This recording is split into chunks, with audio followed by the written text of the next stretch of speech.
তো সকাল সকাল আমরা চলে গেছিলাম শঙ্করাচার্য মন্দিরে, আমাদের হিন্দুদের মন্দির, শিবের মন্দির। আর এটা শ্রীনগর থেকে প্রায় 1000 ফুট উপরে অবস্থিত।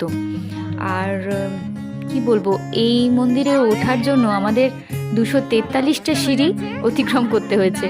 মানে প্রথমে তো খুব মজা লাগছিল, তারপরে মাঝখানে এসে আমরা প্রচণ্ড হাঁপিয়ে গেছিলাম, কিন্তু তারপরে আবার আমরা একটা এনার্জি পেয়ে আবার চলে গেলাম মন্দিরে। খুবই ভালো লেগেছে আমাদের মন্দিরটা, সব থেকে আমাদের মন্দিরের উপরের ভিউটা খুব ভালো লেগেছে। আমরা ভিতরে ভিডিও করা বারণ ছিল, তাই জন্য আমরা ভিতরে করতে পারিনি, তার চারিপাশটা করেছি। তো মন্দিরের ভিতরটাও খুব ভালো। তো উপর মন্দির থেকে শ্রীনগর শহরটাকে খুবই ভালো লাগছে দেখতে। মানে সত্যি মানে একটা আলাদা একটা ফিলিংস লাগছিল মন্দিরের ওখানে পৌঁছে যাওয়ার পর, খুবই ভালো লেগেছে।